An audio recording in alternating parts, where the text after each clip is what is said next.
Thank you भैया। कि कहवा पाइब ममता तुहार गोदी के दुलार, कहवा पाइब ममता तुहार गोदी के दुलार।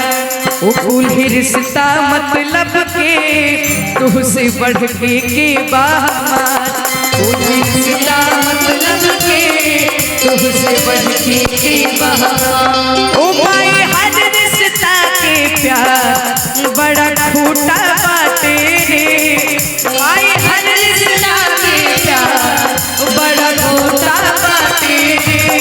दुनिया तोरा नचना से भी छोटा बाटे, दुनिया तोरा नचना से भी छोटा बाटे।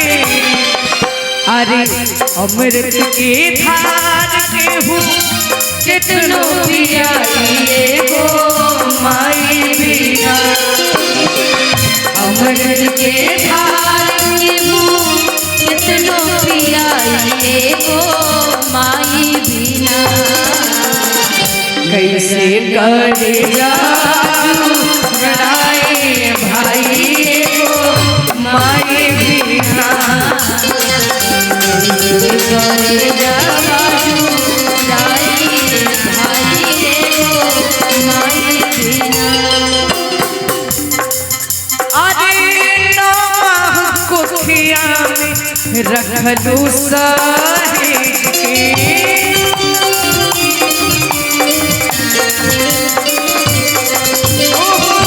दिहलू जनमवा माई सारा सुख तेज के,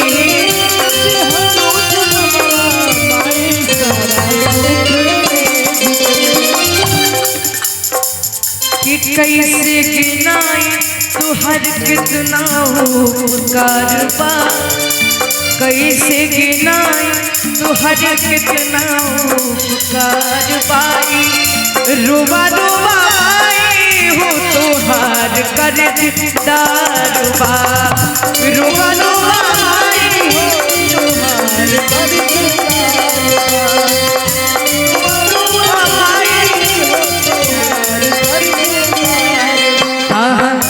करी की उतिया उमिरिया बढ़ाई के गो माई बिना, करके जीवतिया मनिया बढ़ाइए गो माई बिना।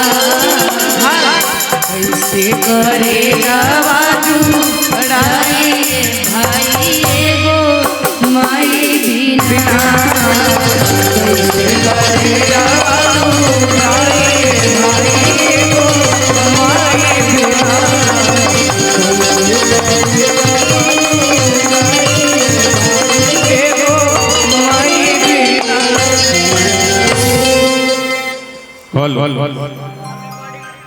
हमारे बीच मेला समिति